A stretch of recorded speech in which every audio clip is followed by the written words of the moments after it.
হযরতে মুসা আলাইহিস সালাম বলে একজন জলিলুল কদর নবী রাসূল ছিলেন, যিনি আল্লাহকে দেখার জন্য বারবার আবদার করেছিলেন, আল্লাহ আমি মুসা আপনাকে বড় দেখার তামান্না রাখি।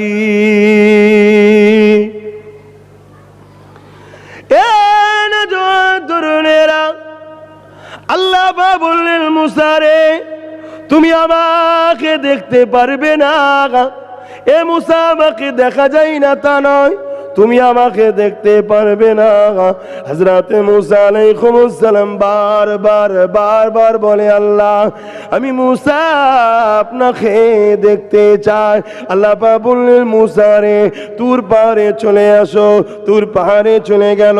আল্লাহ পাক ৭০,০০০ নূরের পর্দা সরিয়ে দিলে আল্লাহ পাকের তাজাল্লি তুর পাহাড়ে এসে পড়ল।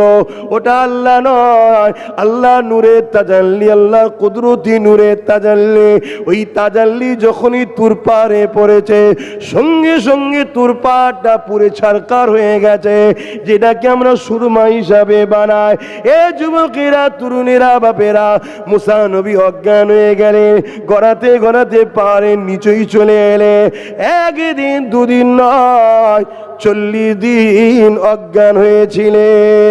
তথাপি আল্লাহকে দেখেনে, কিন্তু আমার রাসূলুল্লাহকে আল্লাহ নিজে দাওয়াত দিয়ে নিয়ে গিয়ে একেবারে কাছে, কুদরতি কাছে নিয়ে গিয়ে বন্ধুর সঙ্গে দেখা শুধু দিয়েছে তা নয়, কথাও বলেছে।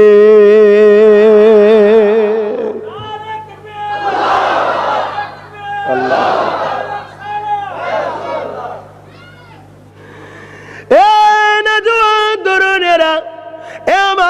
নবী পাকের প্রেমিকেরা, আল্লাহ পাক হযরতে জিবরাইলকে পাঠিয়ে দিলেন, আর সাথে করে বুরাককে পাঠিয়ে দিল। ও হযরতে জিবরাইল দুনিয়ার জমিনে চলে যান, আমার হাবিবকে যে উঠিয়ে নিয়ে আসুন, আমার হাবিবকে যে সাথে করে নিয়ে আসুন। আজকে দিনেতে আমি আল্লাহ আমার হাবিবকে দাওয়াত দিয়ে দিলাম। হযরতে জিবরাইল আলাইহিস সালাম চলে এলে, আসার পরে দেখতে লেগেছে আমার নবী পাক ঘুমিয়ে রয়েছে। ওই দিন আমার নবী নিজের ঘরে শুয়ে না, উম্মে হানি হুজুরের ঘরে শুয়েছিলেন। কেন? আমার নবীকে বাইরে থেকে ডাকাও নিষেধ, আমার নবীর ঘরেতে বিনা হুকুমে ঢুকাও নিষেধ। এই জন্য নবী ওই দিন উম্মে হানি হুজুরের ঘরে শুয়েছিলেন। হযরতে জিবরাইল পৌঁছে গেল, আমার নবী পাককে ঘুমিয়ে রয়েছে দেখে আর আওয়াজ দিতে লাগলেন, আল্লাহ আপনার হাবিব ঘুমাচ্ছে, আমি জিবরাইল কেমন করে উঠাবো? আমার নবী পাক সাল্লাল্লাহু আলাইহি ওয়াসাল্লাম যখন বুরাকের কাছে যাচ্ছে, উঠবে, বুরাক মাথা লাড়া দিচ্ছে। জিবরাইল বলছে, এই বুরাক, তুমি জানো তোমার পিঠে কে উঠতে চাইছে?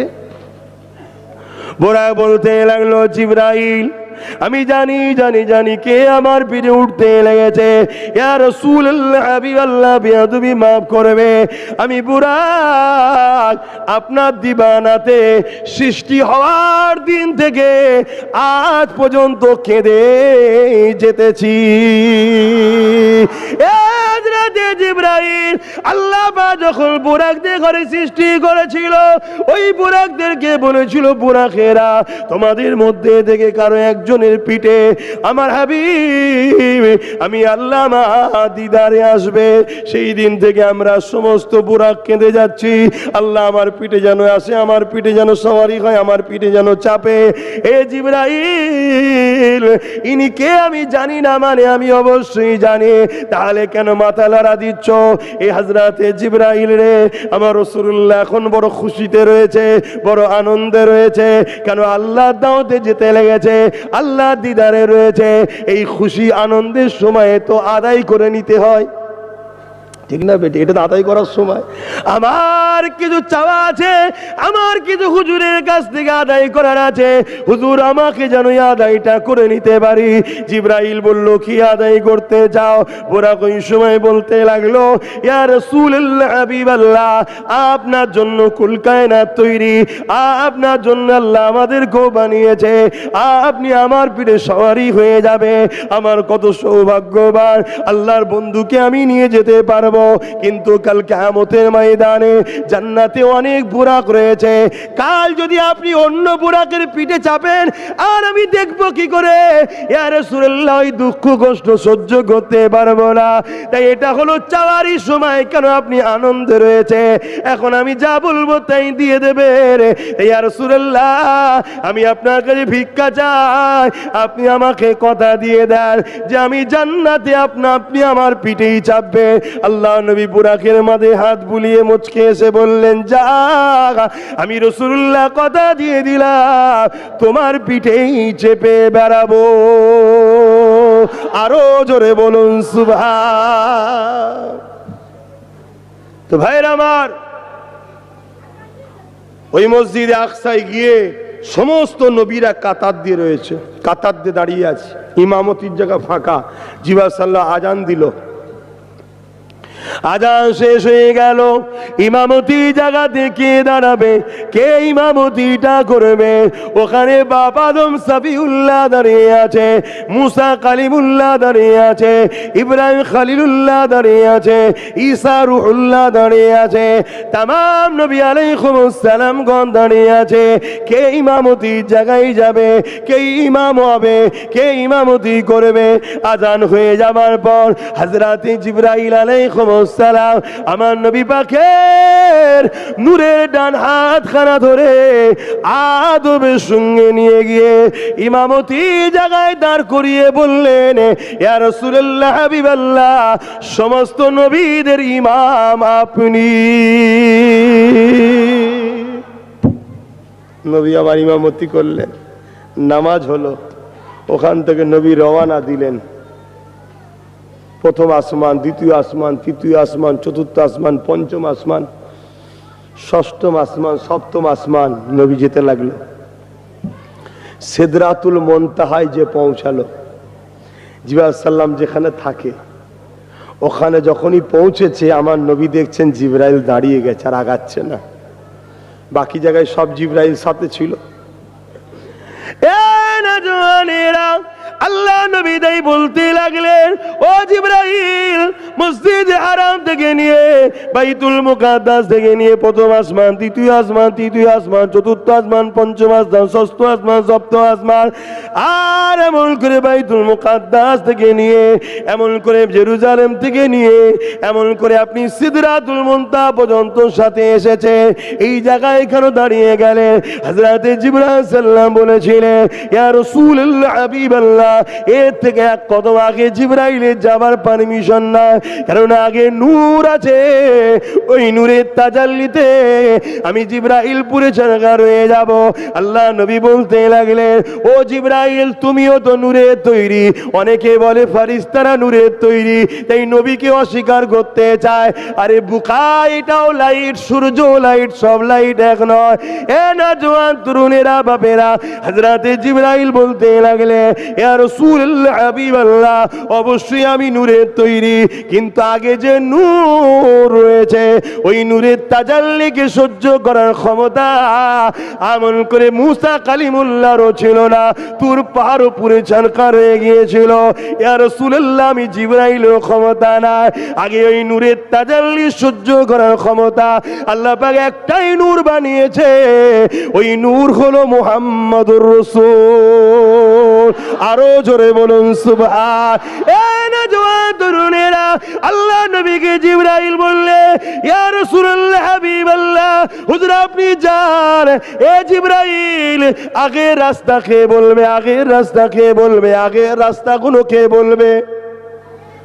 অনেকে বলে জিবরাইল রাস্তা দেখিয়ে গেছে, তা আগের রাস্তা কে বলবে? শুনছেন তো নাকি? আমার নবী চেনো বাপ, নবী চেনো? তরুণেরা, আল্লাহ আমার নবী জিজ্ঞাসা করে জিবরাইল আগের রাস্তা?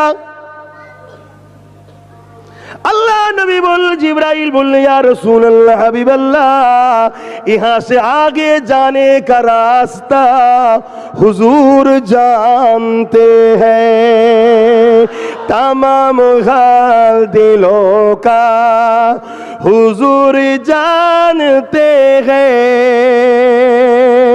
तमाम हाल दिलों का हुजूर जानते हैं हर एक गुलाम का चेहरा हुजूर जानते हैं कहा जिब्रील ने से दिरा तलक मेरी रसाई थी कहा जिब्रील ने से दिरा तलक मेरी रसाए थे यहाँ से कितनी मंजिल आगे यहाँ से कितनी मंजिल आगे नबी जाने खुदा जाने এখান থেকে আগে আর কি কি আছে কত মঞ্জিল আছে হুজুর আপনি জানেন আর আল্লাহ জানেন আমরা কেউ জানি না জোরে বলুন সুবহানাল্লাহ শুনছেন তো সেই নবীকে প্যার করুন ভালোবাসুন mohabbat করুন না হয় সব बर्बाद হয়ে যাবে আজান হচ্ছে হ্যাঁ আচ্ছা অন্য মসজিদ মহল্লার হকটা আদায় করতে হয় বাপ কেন এখন সাউন্ড কি বলে মাইকে আজান হয় এজন্য অনেক দূর দূর মার চলে যায় এই মহল্লার হক আদায় করতে হবে তো বাপেরা আমার ভাইয়েরা আমার সেই নবীর হয়ে যান এবারে সংক্ষেপ করব তার আগে শুনে রেখে দেন আমার নবী বাজিতে লেগেছে আল্লাহ বাবা দিতে লেগেছে বন্ধু আরো পরে আরো পারে আরো পারে আরো পারে নবী আমার যেতে লেগেছে যেতে লেগেছে যেতে লেগেছে এই যুবকেরা তরুণেরা 70,000 নূরের পর্দাখানা সরে গেল আল্লাহ তিনি তিনার বন্ধুর কাছে প্রকাশ হয়ে গেলে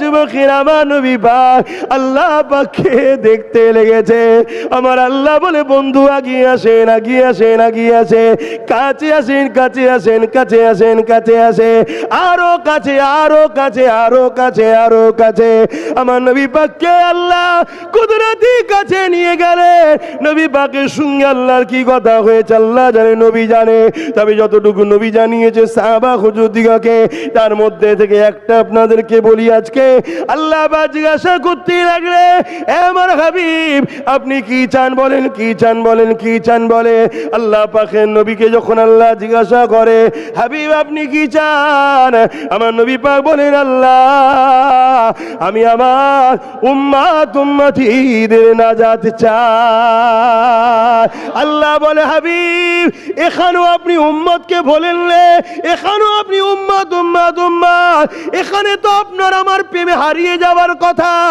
আমার হাবিব উম্মতকে কি এখানেও ভুলে যান হে উম্মত রে দাড়ি দেখে টুপি দেখে মসজিদ মাদ্রাসা দেখে এমন করে বড় জুব্বা পাগড়ি দেখে পাগলা হয়ে যাও না গো ফ্রিতে খানা ফেলে সঙ্গে সঙ্গে দালালি শুরু করে দিওনি গো আগে দেখো তার মধ্যে তোমার নবী আছে কিনা যার মধ্যে নবী নেই সেখানে তোমরা থেকো না গো এ যুবকেরা তরুণেরা বাপেরা শুনে রেখে দেয় আমার নবী পাক বলতে লাগলেন আল্লাহ আমার উম্মতদেরকে আমি নবী বড়ই ভালোবাসি আল্লাহ বাবা জিজ্ঞেস করলেন হাবিব ঠিক আছে উম্মতের নাজাত চাও দ্বিতীয় কি চাও বলো নবী একটাই কথা বলে উম্মতের নাজাত চাই তৃতীয় কি আছে বলো উম্মতের নাজাত চাই যুবক মন দিয়ে শোনো মন দিয়ে শোনো 70,000 বার আল্লাহ জিজ্ঞাসা করেছে হাবিব কি চান 70,000 বারই নবী একটাই কথা বলেছে আল্লাহ আমার উম্মত উম্মতিদের নাজাত চাই আরো জোরে বলুন আরো জোরে বলুন নারে তাকবীর হাত তুলে বলেন লব্বাইক লব্বাইক লব্বাইক লব্বাইক লব্বাইক লব্বাইক নারে তাকবীর তরুণীরা বাবেরা, এই আমি বলে দিয়ে যাই, অনেক দল গজিয়েছে, অনেক দরবার গজিয়েছে, অনেক মসজিদ তৈরি হয়েছে, অনেক মাদ্রাসা হয়েছে, হওয়া ভালো, কিন্তু 72-এর মধ্যে এই রকম যদি হয়ে যায়, ওই জায়গায় যদি আমরা জুটে যাই, দুনিয়া বরবাদ হয়ে যাবে, আখিরাত নষ্ট হয়ে যাবে। এই বাংলার মানুষকে বলে দিয়ে যায়, প্রেম করুন নবীকে, আদব করুন নবীকে। প্রেম যারা করেছে তাদের থেকে শিক্ষা নেয়। বাংলার মানুষ মনে রাখবে, এই পূর্ব ভারতের জন্য আল্লাহ তোমার আমার জন্য মুজাদ্দিদুজ্জামান দাদা হুজুরকে উলিল আমর করে পাঠিয়েছে, মুর্শিদ করে পাঠিয়েছে, ইমাম করে পাঠিয়েছে। এইদিক ওদিক না করে দাদা পীরের সঙ্গে মজবুত হয়ে জুড়ে রাখবে। কিন্তু এখানে আর একটা মুনাফিকি চলছে। অনেক ইমাম আসে বলে আমরা দাদা হুজুরের, অনেক মৌলানা আসে বলে আমরা দাদা হুজুরের, অনেক বক্তা আসে বলে আমরা দাদা হুজুরের, অনেক পীর আসে বলে আমরা দাদা হুজুরের, অনেক পীরজাদা বেড়ায় বলে আমরা দাদা হুজুরের। কিন্তু খাবার জন্য দাদা হুজুর, কিন্তু আস্তে আস্তে আস্তে দাদা পীরের মুরিদের ঘরে ছেলে মেয়েগুলোকে আস্তে আস্তে আল্লাহ নবীর প্রেম থেকে, আদব থেকে সরিয়ে দিয়ে ওই 72-এর দিকে নিয়ে যাবার ষড়যন্ত্র চলছে। এ আমার আবু বকরের মুরিদের ঘরে ছেলে মেয়েদেরকে জানিয়ে দিই, একটু সাবধান সতর্ক হয়ে চলে। আমার মুজাদ্দিদুজ্জামান তিনি আমার রাসূলুল্লাহকে কেমন প্রেম করেছিলেন। এ যুবকেরা, তরুণীরা, বাবেরা, একটা ওয়াকিয়া বলে দিই, তারপরে অন্য দিকে যাচ্ছি। আমার মুজাদ্দিদুজ্জামান তিনি নবী নবী নবী নবী করে দিবানা পাগল হয়ে গিয়েছিলেন। রাত যায় দিন আসে, দিন যায় রাত আসে, খাওয়া দাওয়া বন্ধ হয়ে গেছে। নামাজ পড়ে, রোজা রাখে, সেহরি করে, ইফতার করে, আর বাকি সময়টা আল্লাহ নবীর উপরে দরুদ পড়ে, আর জবানে বলতে থাকে মাঝে মাঝে, আল্লাহ আমি আবু বকর আপনার হাবিবকে দেখতে চাই। এ যুবকেরা, এই রকম রাত দিন যেতে যেতে যেতে আমার মুজাদ্দিদুজ্জামানের শরীরটা একটু দুর্বল হয়ে গেল। হুজুর আমার এক রাত্রিরে এক দিয়ালে ঠেস দিয়ে আর চোখটাকে যেই বন্ধ করেছে, একটু ঘুম তন্ত্রের মতো এসে গেছে। সঙ্গে সঙ্গে তোমার আমার মুর্শিদ কেবলা জামানার মুজাদ্দিদ আহলে রাসূল নবী খানদানের উজ্জ্বল নক্ষত্র পুরপুরার পীর আবু বকরের সঙ্গে আল্লাহ নবী দিদার হয়ে যায়। আরো জোরে বলুন সুবহান আল্লাহ। আল্লাহ নবীর জীবনী দেখলে পাওয়া যায়, নবী আমার যখন বড় হলেন, আল্লাহ বা হুকুম করে দিলেন, হাবিব এবারে কাজে লাগুন, যে জন্য আপনাকে পাঠানো হয়েছে ওই কাজ আপনি শুরু করুন। নবী আমার মক্কা জমিনে একটা উঁচু জায়গাতে দাঁড়িয়ে গেলেন, এলাকার মানুষদেরকে ডাক দিতে লাগলেন, আমার এলাকার মানুষেরা, আমি মুহাম্মদ রাসূল যদি বলি, ওই যে দূরে পাহাড় দেখছো, ওই পাহাড়ের পিছন দিকে একদম সৈন্য আছে যারা তোমাদের উপরে এখনই হামলা করবে। আমি রাসূলুল্লাহ, আমি মুহাম্মাদের কথা কি তোমরা মেনে নেবে? তারা এক কথাই বলেছিল, হ্যাঁ মেনে নেব। আল্লাহ নবী বলেছিলেন, তোমরা তো তা দেখনি, কেন মানবে? তারা বলেছিল, মুহাম্মদ সাল্লাল্লাহু আলাইহি ওয়াসাল্লাম, তুমি ছোট থেকে আমাদের কাছে বড় হচ্ছ, জীবনে কোনোদিন তোমাকে মিথ্যা বলতে দেখিনি, কখনো অন্যায় করতে দেখিনি, কখনো জুলুম করতে দেখিনি, কাউকে আঘাত দিতে দেখিনি, কারো ক্ষতি চাও দেখিনি। কেনই বা তুমি আজকে আমাদের সঙ্গে বেকার বেকার কথা বলবে? যদি তুমি বলো এই পাহাড়ের ওই দিকে সৈন্য আছে, আমরা মেনে নেব, কেননা তুমি আলামিন, তুমি চির সত্যবাদী।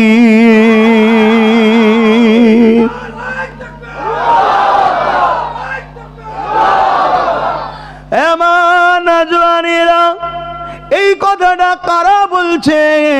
যারা কিনা এক আল্লাহকে মানে না, যারা নিজেদের মন গড়া নকল নকল প্রভু তৈরি করে ফেলেছে, ঈসা নবী চলে যাওয়ার পর আর কেউ সত্যে দাও দিবা ছিল না, সমাজ অন্ধকার হয়ে গেছে।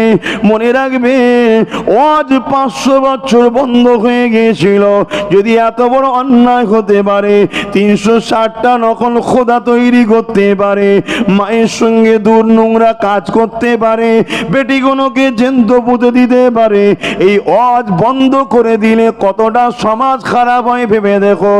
আজকে দিনেও যারা কোরআনের আলোচনার মাহফিলকে বন্ধ করতে চাইছে, তারা চায় আমার আপনার ঘরের বাচ্চা কোনো, আমার আপনার ঘরের মা বোন বেটিগুলো, তারা যেন আল্লাহ রসুলকে ভুলে গিয়ে ওই জাহিলিয়াতের যুগে চলে যায়। জাহিলিয়াতের যুগে চলে গেলে কি হবে? আজকের আবু জেহেলের বড় বাজার চলবে, আজকের উদবার বড় বাজার চলবে, আজকে সাইবার বড় বাজার চলবে, আজকে দিনে যারা রোম সাম্রাজ্যের মতো লুটতে চায় তাদের বড় দাদাগিরিটা চলবে। কেননা ইসলাম বলেছে অন্যায়ের বিরুদ্ধে শক্ত হাতে প্রতিরোধ করতে হবে। ইসলাম যেমন নামাজ পড়ান না, ইসলাম যেমন রোজা রাখান না, ইসলাম যেমন হজ করান না, মনে রাখবেন এগুলোর থেকেও আগে ইসলাম অন্যায়কে শক্ত হাতে মিটিয়ে দিবার না। যেটা থেকে তো আমাদের ঘরে বড় প্ল্যান করে অনেক দূরে সরিয়ে দিয়েছে না, কি সরিয়েছে না সরাইনে? আর আব্বাস সিদ্দিকী যখন এসে মানুষকে বুঝাচ্ছে আসো অন্যায়ের বিরুদ্ধে লড়তে হবে, জুলুমের বিরুদ্ধে লড়তে হবে, গরিবদের অত্যাচারীদের বিরুদ্ধে লড়তে হবে, মিথ্যাবাদীদের বিরুদ্ধে লড়তে হবে, তখন তারা দেখছে আরে অনেক কষ্ট করে এদেরকে ভুলিয়ে ভালিয়ে শুধু নামাজ ধরিয়ে রেখে দিয়েছিলাম, হঠাৎ করে আবার আব্বাস বেরিয়ে পড়লো কেন? তারা তাই আমার ওয়াজগুলোর উপরে বেশি ডিস্টার্ব হয়। কথা মাথায় ঢুকছে না? ঢোকে নে? মুসলমান ঘরের ছেলে মেয়েরা, তরুণেরা, বাপেরা, আল্লাহ নবী যখন তাদেরকে বললেন আমাকে তাহলে এতই আপনারা বিশ্বাস করেন, ওই পারের পাদদেশে যদি আমি বলি এমন করে সৈন্যরা রয়েছে আপনারা না দেখে মেনে নেবেন, এটা একটা খবরের কথা আমি বলছি। এ যুবকেরা, তরুণীরা, বাপেরা, খবর কাকে বলা হয়? যেটা ঘটেছে কিন্তু আপনি দেখেন না, কেউ আপনাকে শোনাচ্ছে পাহাড়ের ওই দিকে সৈন্য রয়েছে, এটা দেখে না। রাসূলুল্লাহ বলছে এই কথাটাকে খবর বলা হয়। রাসূলুল্লাহ হলেন মুখবির। তোমরা আমাকে এত বিশ্বাস করো, আমার এই কথাটাকে মেনে নেবে? সবাই বলল হ্যাঁ মেনে নেব। আল্লাহ নবী তখন বললেন লা ইলাহা ইল্লাল্লাহ আনা মুহাম্মাদুর রাসূলুল্লাহ। তোমরা যে নিজের হাতে তৈরি করে হাজার রকম খোদা বানিয়েছো, এখনো তোমাদের প্রভু নয়। কেন? তোমাদের প্রভুকে কেউ দেখেনি, তিনি আছে কিন্তু কেউ দেখেনি। তোমাদের প্রভু এক, দ্বিতীয় কেউ নয়। তোমাদের প্রভু তিনি জিল্লাহে মা ফিস সামাওয়াতি ওয়া মা ফিল আরদ। সেই আল্লাহ আমাকে নবী রাসূল করে পাঠিয়েছে, তোমরা কি তিনাকে আল্লাহ বলে মেনে নেবে? কয়েক মুহূর্তের আগে যারা বলল রাসূল তুমি আল আমিন ছিল সত্যবাদী, নবী যেই বলল লা ইলাহা ইল্লাল্লাহ আনা মুহাম্মাদুর রাসূলুল্লাহ, সঙ্গে সঙ্গে তারা বেঁকে বসলো। আল্লাহ নবীকে ছোট বড় কথা বলতে লাগলো। নবী আমার বাবার মা খারা কাঁদতে কাঁদতে ঘরে ফিরে গেলেন। পরের দিন নবী আমার মানুষকে আবার জড়ো করতে লাগলেন।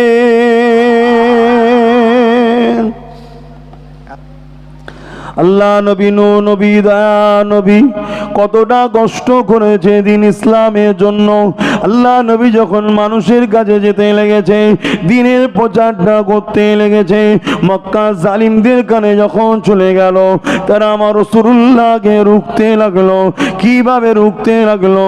আমার নবী পাক যখন কোনো জায়গায় বসে আলোচনা করবে, ওই আলোচনাটাকে প্রথম বন্ধ করতে চাইল।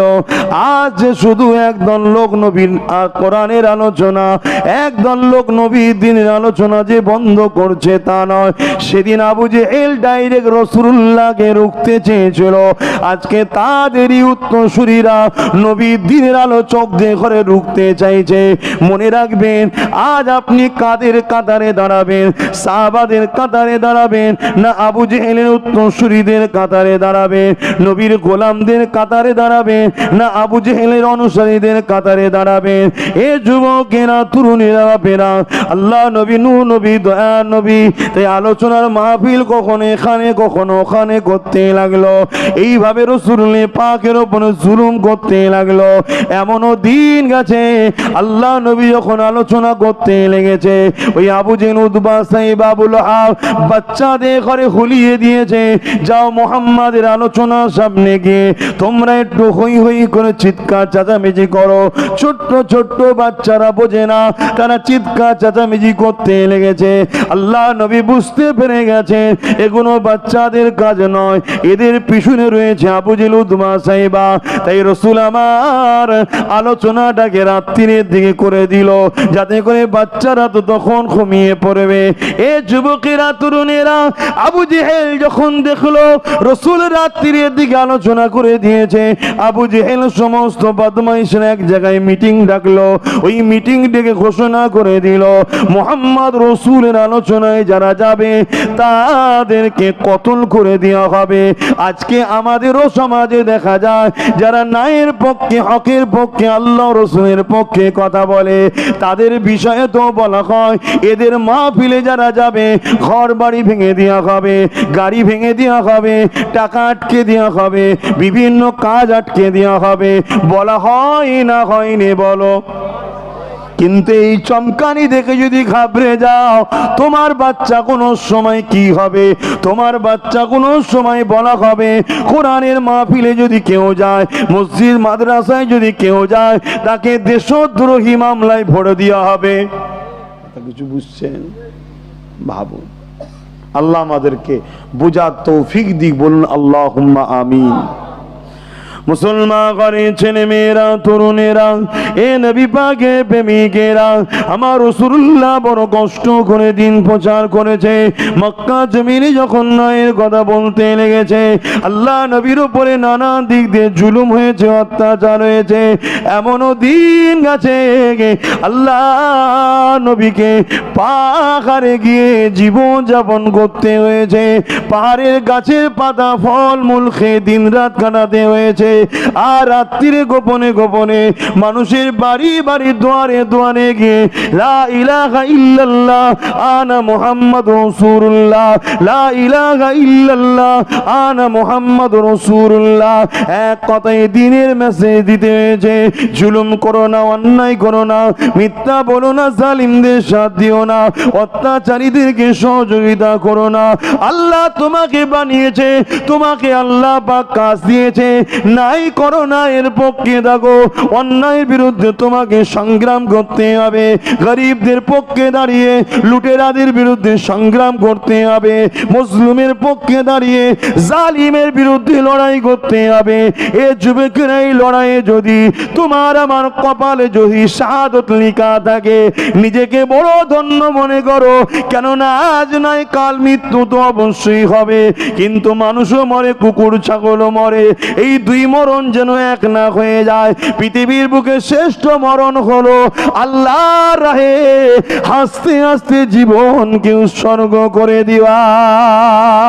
এ যুবকেরা, তরুণেরা, বাপেরা, আল্লাহ নবী এইভাবে দিনের কাজ করেছে। এত কষ্ট গেছে রাসূলুল্লাহ জীবনে। আল্লাহ নবী, নূহ নবী, দয়া নবীকে জানে পর্যন্ত মারতে চেয়েছে। নবীকে নিজের মাতৃভূমি ছেড়ে দিয়ে ইয়াসরিব, মদিনাতে চলে যেতে হয়েছে। আজকে সেই নবীর উম্মত হয়ে যদি রাসূলুল্লাহ দিনের মাহফিল করতে গিয়ে যদি গ্রাম ছাড়া হয়ে তোমাকে চলে যেতে হয়, শান্ত দাও মনকে। আমি পাপী হতে পারি, আমার জীবনের কোন একটা কাজ হয়তো আল্লাহ পছন্দ করেছিল, তার বিনিময়ে আল্লাহ আমার নবীর হিজরতের সুন্নতটা পালন করিয়ে দিল। তরুণেরা, এ নবী পাকের প্রেমিকেরা, আল্লাহ নবী জীবনে এমনও দিন গেছে মক্কার মানুষ যখন আর রাসূলুল্লাহর কথা শুনছে না, নবী আমার পাশে তায়েফের জমিনে চলে যেতে লাগলে তায়েফের মানুষকে যে বলি আল্লাহর কথা, ন্যায়ের কথা, সত্যর কথা, সাম্যের কথা, শান্তির কথা, ভালোবাসার কথা, এমন করে ইনসাফ ইনসানিয়াতের কথা, গরিবের অধিকারের কথা, এগুলো যা বলছি সব কোনো হলো ইসলাম। তাই তো যখন হক কথা বলি জালিমদের মনে হয় যে আব্বাস সিদ্দিকী নামাজ রোজা না বলে এগুলো কেন বলে, ওরা মনে করে আমি ইসলামের বাইরে বলছি। কথা বুঝছেন না? বোঝেন? মক্কা জালিম নিষ্ঠুর পাষাণেরা রাসূলুল্লাহ যাবার আগে দ্রুত ঘোড়া চালিয়ে মক্কার জালিমদের কাছে খবর পাঠিয়ে দিল, মুহাম্মদ যদি তায়েফে জমিনে আসে তাহলে তোমাদেরকে রুখতে হবে। কেননা মুহাম্মদ যা বলে ঠিকই বলে, সত্য বলে, কিন্তু মুহাম্মদ রাসূলের কথা যদি সমাজের মানুষ শুনে নেয় তাহলে গরিবরা এক হয়ে যাবে, অসহায়রা এক হয়ে যাবে, বঞ্চিতরা এক হয়ে যাবে। আমরা যে মানুষকে দাস দাসী বানিয়ে রেখেছি, আমরা যে মানুষের প্রভু সেজে বসে আছি, এই সব রাজত্ব কোনো বন্ধ হয়ে যাবে। এই জন্যে মুহাম্মদ রাসূলকে রুখতে হবে। কথা মতো কাজ। তাইফের সন্ত্রাস জালিমেরা এমন করে হালকা হালকা বয়সের বাচ্চাদের হাতে পাথর ইট পাটকেল তুলে দিল।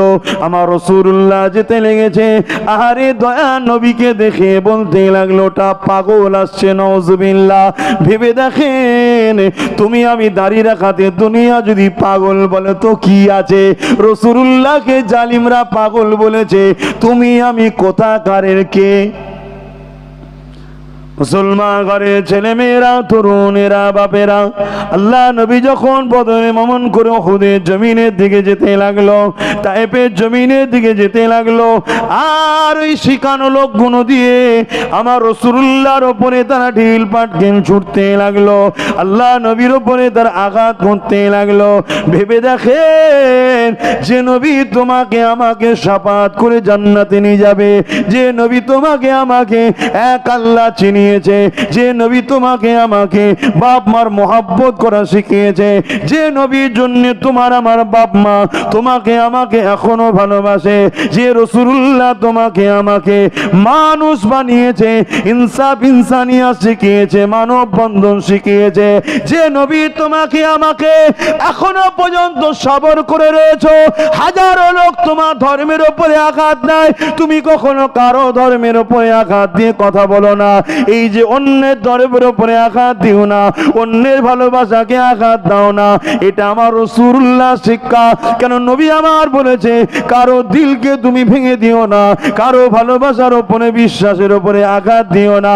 এই বারবার আমার কোরআনকে গালি দেওয়া হয়, আমার রাসূলুল্লাহকে ছোট বড় কথা বলা হয়, আমার আল্লাহর শানে গুস্তাখি করা হয়, কিন্তু আমরা কখনো অন্য কারো ধর্মের উপরে আঘাত দিই না, কথা বলি না, কারো ধর্মগ্রন্থকে নিয়ে তুচ্ছ তাচ্ছিল্য করি না, কারো ধর্মীয় গুরুকে নিয়েও তুচ্ছ তাচ্ছিল্য করি না, কারো বিশ্বাসকে নিয়েও তুচ্ছ তাচ্ছিল্য করি না, কখনো কারো ধর্মের বিশ্বাসকে স্যান্ডেল বানাই না। কিন্তু আমার আল্লাহর নামকে বারবার করা হয়, আমার রাসূলুল্লাহর নামকে বারবার করা হয়, কিন্তু আমরা কখনো করি না। কেন করি না? এই মানবতা, এই মানব প্রেমটা, এই মনুষ্যত্বটা আমাদেরকে আল্লাহ নবী শিখিয়েছে। নবী বলেছে, তোমরা যদি আমাকে ভালোবাসো অন্যের ভালোবাসাকে আঘাত দেবে না। নবী বলেছে, তোমরা যদি ইসলামকে ভালোবাসো অন্যের ধর্মের উপরে আঘাত দেবে না। নবী বলেছে, তোমরা যদি কোরআনকে ভালোবাসো অন্যের কিতাবের উপরে আঘাত দেবে না। তোমরা যদি আল্লাহকে ভালোবাসো অন্যের বিশ্বাসের খোদার উপরে আঘাত দিতে যেও না। কেননা জবাব নিবার মালিক তো তুমি নয়, জবাব নিবার মালিক হলো স্রষ্টা আল্লাহ। তুমি মানুষ, সেও মানুষ, মানব বন্ধনে মিলেমিশে থাকো, কিন্তু তোমার ধর্ম, তোমার ইচ্ছা তুমি পালন করো। কিন্তু আজকে দুঃখের বিষয়, আমার ঘরের হাজারো ছেলেরা নিজের ধর্ম নিজের উৎসবে পাওয়া যায় না। যেখানে যেতে রাসূলুল্লাহ নিষেধ করেছে সেই জায়গায় আমাদের ছেলেরা চলে যায়। আর এই দুনিয়ার চোখের নেশার জন্য, চোখের খিদের জন্য, অন্তরের একটু নিশা শান্তির জন্য তুমি জানো তুমি কোন জায়গায় চলে যাচ্ছ, যেখানে মৃত্যু যদি তোমার হয়ে যায়, তাদের সঙ্গে হাসর নাসর তোমার হবে। তাই বলবো তওবা করো, পরিবর্তন হও। আমার রাসূলুল্লাহ অনেক কষ্ট করে এই দিন ইসলাম সভ্যতা ইনসাফকে দিয়ে গেছে। আল্লাহ নবী তায়েফের জমিনে এত মার খেয়েছিলেন, নবী পাকের শরীর দিয়ে রক্ত বেরোতে বেরোতে নবী আমার তায়েফের জমিনে অজ্ঞান ও চৈতন্য হয়ে পড়ে গেল। জালিমদের সরদার গুণ এসে নবী পাকের নাকে হাত দিয়ে দেখছে আমার রাসূলুল্লাহ মারা গেছে না জীবিত আছে। এই অবস্থায় তারা আমার রাসূলুল্লাহর উপরে আবার আঘাত দিল। আহারে দয়ার নবী অজ্ঞানে পড়ে রইলেন। আল্লাহর ফেরেশতারা কাঁদতে লাগলো। আল্লাহর ফেরেশতারা দুনিয়া জমিনে দুটো কাজ দেখে বড় কেঁদেছিল। দুটো কাজ দেখে, একটা কাজ হলো আমার রাসূলুল্লাহর উপরে যখন তায়েফের জমিনে আঘাত হয়েছিল, আল্লাহর ফেরেশতারাও তখন কেঁদেছিল। এ যুবকেরা, মায়েরা, বোনেরা, বাপেরা, এত কষ্ট করার পর দিন ইসলাম কায়েম হয়েছে। তুমি যদি নিজের ক্ষতি করো, আল্লাহর কাছে কাঁদো, আল্লাহ মাফ করে দেবে। কিন্তু তোমার কথা দ্বারা, তোমার হাত দ্বারা, তুমি ডাইরেক্ট না হলো তোমার সাপোর্ট করা লিডার দ্বারা যদি ইসলামের ক্ষতি হয়, আল্লাহ কিন্তু তোমাকে ছেড়ে দেবে না, এটা মনে রাখবে। তাই বলে যাব, এমন কোন কাজ করে ফেলবে না যেটা ইসলামের জন্য বড় ক্ষতির কারণ হয়ে যাবে। নিজের ক্ষতি, যেমন নামাজ কাজা করেছো নিজের ক্ষতি, রোজা কাজা করেছো নিজের ক্ষতি, হজ করো না মালদার নিজের ক্ষতি। আল্লাহ চাইলে মাফ করে দিতে পারে, তওবা করলে ক্ষমাও করে দিতে পারে। কিন্তু আমার নবীর ইসলামের একটা ছোট্ট সুন্নাতকেও যদি কোনো কেউ মিটাতে চায়, সেটা তুমি ডাইরেক্ট হোক বা ইনডাইরেক্ট হোক, বা কোনো জালিম মিটাচ্ছে তার হাতকে তুমি শক্তিশালী করেছো, মনে রাখবে আমার আল্লাহ তোমায় দুনিয়াতেও মিটাবে, আখিরাতে চির জাহান্নামী বানিয়ে দেবে। কারণ আমাদের কাছে রাসূলুল্লাহর একটা সুন্নাত বুঝাবার জন্য বলছি, খাবার সময় দস্তরখান বিছিয়ে খাওয়া, এটাও রাসূলুল্লাহ সুন্নাত। এই সুন্নাতটার মূল্য আব্বাস সিদ্দিকের মুখ থেকে শোনো, সাহাবাদের কাছে কত ছিল, নিজেদের জান চলে গেলেও ভালো ছিল রাসূলুল্লাহর এই দস্তরখান বিছিয়ে খাওয়া, এই সুন্নাতটা আরো দামি ছিল। আরো জোরে বলুন সুবহান। এ নজওয়ানেরা, এমন নবী পাকের প্রেমিকেরা, আল্লাহ নবী নূহ নবী দা নবীকে মহব্বত করুন, ভালোবাসুন, পিয়ার করুন। সাহাবা হুজুরা কিভাবে মহব্বত করেছে, আল্লাহ নবীকে কিভাবে পিয়ার করেছে, এই শিক্ষা নিজের বাচ্চাদের ঘরে দিন এবং নিজের জীবনে তো এই মহব্বত ভালোবাসা তৈরি করুন। আল্লাহ নবী নূহ নবী দা নবীকে সাহাবারা এইভাবে মানতেন। 1 তারিখ ওমর ফারুক একদিন খলিফা যখন হয়েছে, অর্ধেক পৃথিবীর শাহিনশাহ হয়েছে, অর্ধেক পৃথিবীর হুকমারান হয়েছে, অর্ধেক পৃথিবীর লিডার নেতা হয়েছে, অর্ধেক পৃথিবীর খলিফা হয়েছে, অর্ধেক পৃথিবীর রাজা বাদশা হয়েছে। এই সময় ওমর ফারুক ঘোড়ার পিঠে সওয়ার হয়ে যেতে লেগেছে, সঙ্গে কিছু সাথী ভাইরা রয়েছে। একটা ফাঁকা জায়গা এলো, ওমর ফারুক ওই জায়গাতে মাথাটাকে নত করে দিল, অর্থাৎ ঘোড়ার পিঠে যেতে যেতে সামান্য মাথাটাকে হ্যাট করে নিল, চলে গেল। সাথী ভাইরা দেখতে লাগলো। আবার আসার সময় ঠিক সেম জায়গাতেই ওমর ফারুক আবার মাথাটাকে অ্যাড করে নিল। ঠিক এমন ভাবে অ্যাড করছে, কিছু জিনিস যেন লেগে যাবার ব্যাপার রয়েছে। এই সাথী ভাইরা জানতে চাইলেন, ও হযরত আমিরুল মুমিনিন ওমর ফারুক, আপনি যাবার সময়তে এই জায়গাতে মাথা অ্যাড করেছিলেন, আবার আসার সময় তো অ্যাড করলে, এর কারণটা কি? হযরত ওমর ফারুক বলেছিলেন, এই রাস্তা দিয়ে একদিন আল্লাহর নবীর সঙ্গে যেছিলাম, এই জায়গাতে একটা গাছের ডাল ছিল, আল্লাহ নবী মাথা অ্যাড করেছিলেন, যাতে এমন করে আমরা সাহাবারা পিছনে রয়েছি, আমাদের জন্য রাসূল তো মডেল। তাই নবী পাক সেদিন অ্যাড করেছে, আমি ওমর সেদিন থেকে নিয়ে এই রাস্তায় যখনই যাই আমি মাথাটা হেড করে নিই।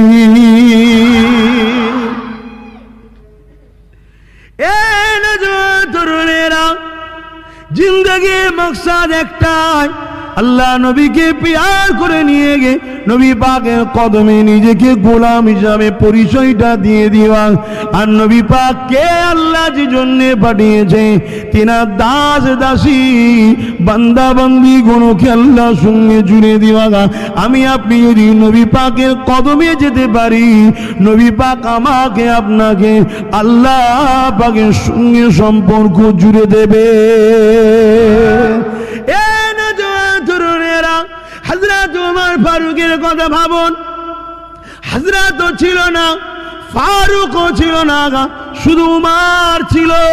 খাত্তাব হুজুরের বেটা উমর ছিল, যে কিনা আমার রাসূলুল্লাহকে শহীদ করার জন্য তরোয়াল নিয়ে রওনা দিয়েছিল। আল্লাহ নবীর কদমে যখন গেলেন, অনেক বড় কথা, যখন এমন করে দারুন নাদওয়াতে মিটিং হয়েছিল, যে জায়গায় মিটিং হয়েছিল ওই জায়গাটার নাম হলো দারুন নাদওয়া। ওই জায়গাতে মিটিং হয়েছিল, কে আছো মুহাম্মদ আরা বিশ্বের মুবারককে কেটে নিতে পারবে, তাকে অনেক উট খোরা স্বর্ণ মুদ্রা দেওয়া হবে। এ যুবকেরা, তরুণেরা, বাপেরা, কেন আমার নবীর দুশ্মনী আবু জেহেল করেছিল? কেন আমার নবীর দুশ্মনী উতবা সাইবা করেছিল? আমার নবী পাক কি আমল করেছে যে নবী পাকের বিরোধী করেছিল? আল্লাহ নবী, নূর নবী, দয়া নবী তো কারো ছেড়ে নাই না, কারো মেরে নাই না, কারো ক্ষতি করেনি, কারো সমালোচনা করেনি, কারোর উপরে জুলুম করেনি। তাও কেন করেছিল? এই জন্য করেছিল, আবু জেহেল উতবা সাইবার লক্ষ্য হলো মানুষগুলোকে কিতদাস দাসী বানিয়ে রাখা, তাদের গলাতে বেল বানিয়ে নিজেদের হাতে গোলামির জিন্দেগি তৈরি করা।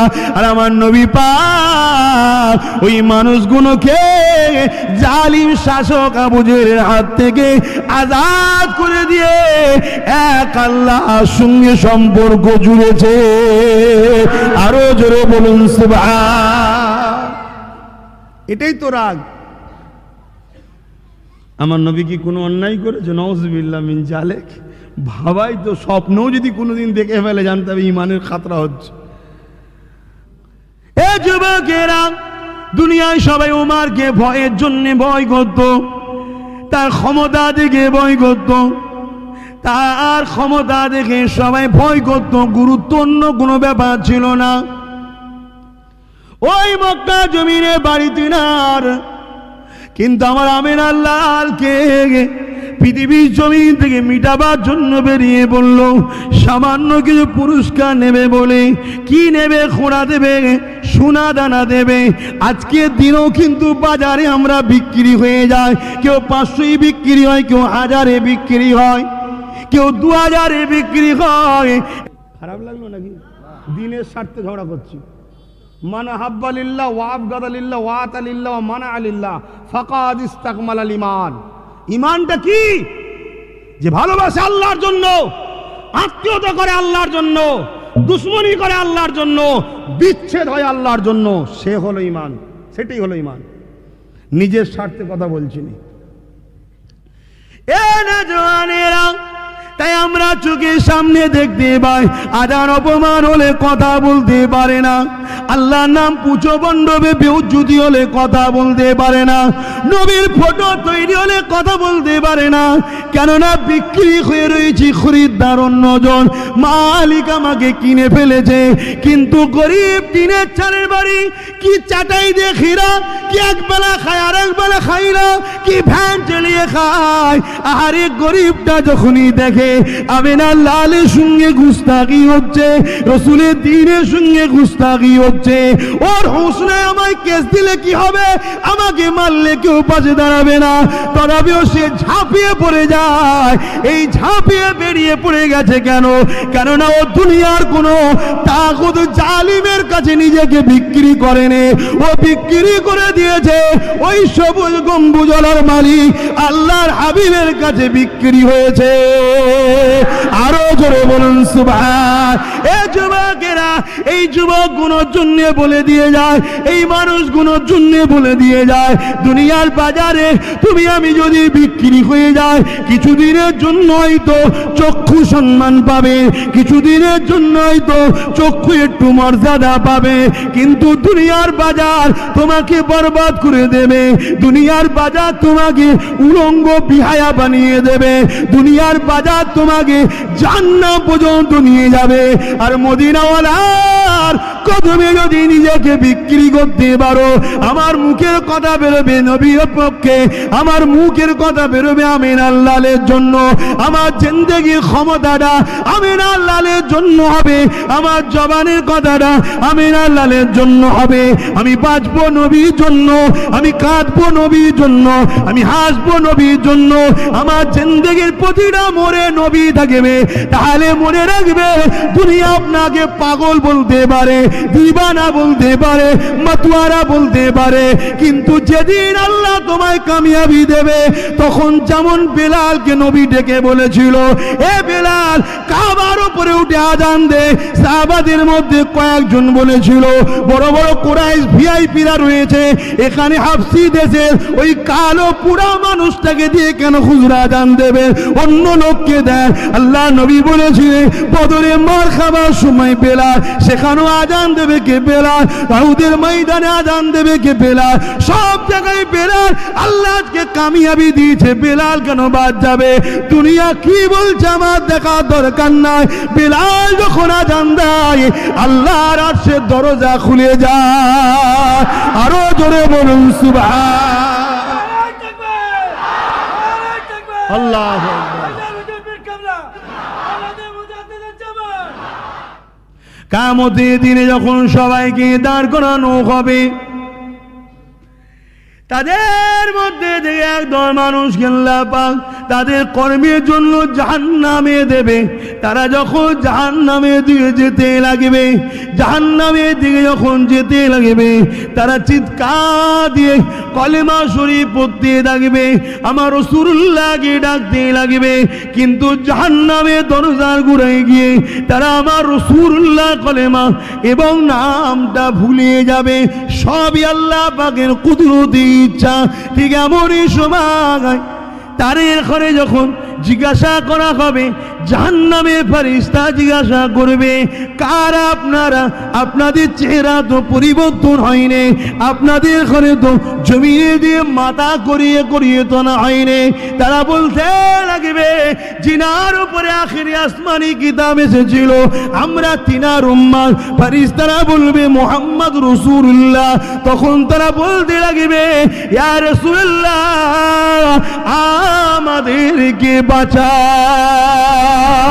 এই যুবকেরা ওই সময় আমার নবী পাকের উপরে এই ডাক শুনে ফেরেশতারা বলতে লাগবে, এ রব্বি আল্লাহ, জিনাকে না বানালে কিছুই বানাতেন না, এরা তো তিনারই উম্মত, দুনিয়ায় চলতে গিয়ে ভুল ভ্রান্তি করে ফেলেছে, এরা আপনার হাবিবের গায়ে সাহায্য চাইছে, এই সাহায্যটা হলো শাফাআত। ওই সময় আমার আল্লাহ বলবে, যাদের নামের সঙ্গে আমার হাবিবের নামটা জড়িয়ে আছে, মুহাম্মদ অমুক, মুহাম্মদ অমুক, মুহাম্মদ অমুক নাম রাখি, আল্লাহ পাক তাদেরকে ওই কঠিন দিনে নবীর খাতিরে নাজাত দিয়ে দেবে। আরো জোরে বলুন সুবহান। এ নজওয়ানেরা, এ নবী পাকের প্রেমিকেরা, সেই নবী পাকের আদর্শে জীবন গড়ুন। বাড়ালেও হবে না, কমালেও হবে না, দুনিয়ার কাউকে মডেল বানালে হবে না, আমার রাসূলুল্লাহকে মডেল বানান। আমি আব্বাস সিদ্দিকী আগেও বলেছি, আজও বলছি, আমাকে একবার নয় 1000 বার পরীক্ষা করুন, আরো পরীক্ষা করুন। যদি আমি দেখেন নবী পাকের দিন থেকে সরে কাজ করছি, আমারও গুণগান করে লাভ নেই, আমার পিছনেও সময় দিয়ে কোনো লাভ নেই। হ্যাঁ, যদি মনে হয় না আমার রাসূলের দিনে দিনের জন্য চেষ্টা করছে, হ্যাঁ নবীর দিনের জন্য কাজ করছে। তাহলে আসুন একসাথে আমরা আগাই ইনশাআল্লাহ। আল মারউ মা মান আহাব্বা, দুনিয়ায় যে যাকে ভালোবাসবে আখিরাতে তার সঙ্গে থাকবে, এটা দয়া নবী জানিয়ে দিয়েছে, বুখারী হাদিস। এ যুবকেরা, তরুণেরা, বাবেরা, নীতিতে মজবুত হও, আল্লাহ ও রাসূলের জন্য মজবুত হও, সত্যের জন্য মজবুত হও, হকের জন্য মজবুত হও। এ যুবকেরা, তরুণেরা, আমার নবী পাকের একজন সাহাবী এমন করে আল্লাহ নবী তিনাকে দূত হিসাবে নিজের পক্ষ থেকে এমন করে একটা দেশের রাজার কাছে পাঠিয়েছিল।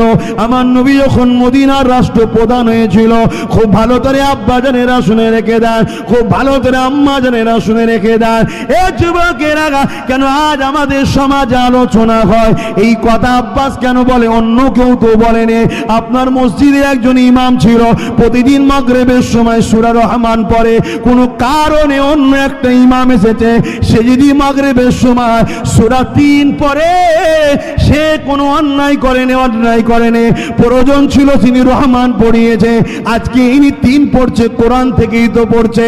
এ যুবকেরা, আমার বাপ কি হজ করে গেছে, আমার দাদু কি হজ করে গেছে, ও ক্যাসেট আমি শুনিনি, আমি জানিনি, তবে মনে রাখবেন যদি আমি ইসলামের ভেতর থেকে কথা বলে যাই, তাহলে বাপ বলেছে কি জানার দরকার নেই, দাদু বলেছে কি জানার দরকার নেই, বেটাজান বলেছে কি জানার দরকার নেই।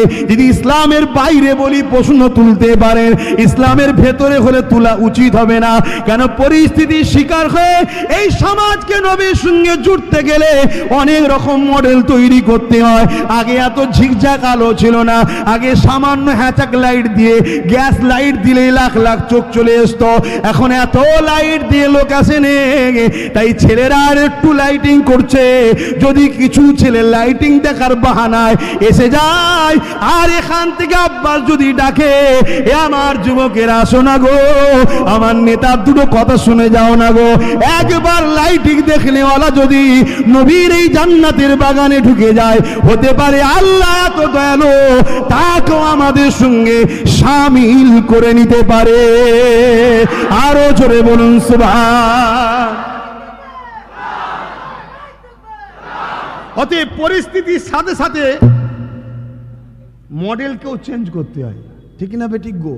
মূল জায়গাটা ঠিক আছে, বাপও আপনাকে নবীর সাথে জুড়তে চেয়েছে, দাদু নবীর সাথে জুড়তে চেয়েছে, জবানার মুজাদ্দিদও নবীর সাথে জুড়তে চেয়েছে, শুধু চলার রাস্তাটা একটু একটু চেঞ্জ করতে হয়েছে। কেন? 25 বছর ছাড়া ছাড়া মানুষের মেন্টালিটি চেঞ্জ হয়। শুনে রেখে দেন, আমি আমার কথা বলছি, আমরা যখন ছোট ছিলাম সারাদিন খেলতাম, সারাদিন খেলতাম, রোদে পিছনের এই চুলগুলো লাল হয়ে গিয়েছিল, সারাদিন খেলা। আর এখনকার ছেলেরা ছোট্ট বাচ্চা থেকে বলুন কি করে সারাদিন? তাহলে মেন্টালিটি কোথায় গেছে দেখছেন? এখন যদি বলি মোবাইলে ওয়াজ দেবো না, তাহলে ও অন্য কারো শুনবে বা গান শুনবে।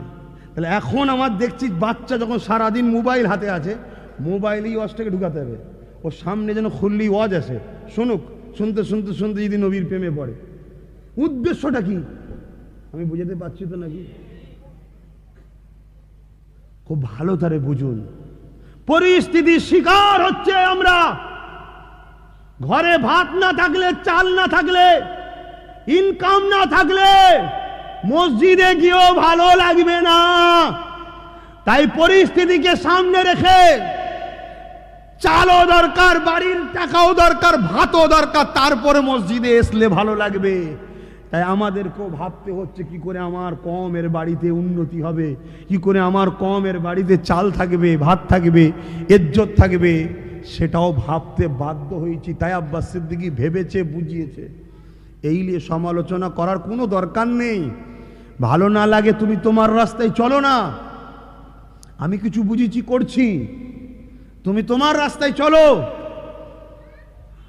এ দুনিয়া বেশি দিনের নয়, এ দুনিয়া বেশি দিনের নয়। যতদিন থাকবেন হকের ওপরে থাকুন, মজবুত হয়ে থাকুন, তাতে দুনিয়া যা বলে বলুক কি যাক। কেননা ইতিহাসের পাতা আমরা পড়েছি, এই দুনিয়া জমিনে অনেক লোভ লালসা বেলালকে দেওয়া হয়েছিল। এ যুবকেরা, তার আগে দুনিয়ার জমিনে শয়তানের অনুসারী নমরুদ ফেরাউনেরা তারাও অনেক লোভ লালসা দিয়েছিল। এমন করে ফেরাউন আম্মাজান হযরতে মাসাত্তা বলে একজন নারী ছিল, তিনাকে অনেক লোভ লালসা দিয়েছিল। ইতিহাসটা একটু ছোট্ট করে বলে যায়, একটা নারী হয়ে কতটা মজবুতির সঙ্গে ছিল। আজ আমরা পুরুষ হয়ে থাকতে পারছি না, এবং তিনি মুসা নবীর উম্মত, আমরা তো আখিরি নবীর উম্মত। মুসা নবীর নবী হলেন মুহাম্মাদুর রাসূল। এ যুবকেরা, হযরতে মাসাত্তা আল্লাহ তিনাকে তিনটে সন্তান দিয়েছিলেন। এই তিন সন্তানকে নিয়ে মা আমার রাজার দরবারে কাজ করত। ফেরাউনের দরবারে কর্মচারী হয়েছিল।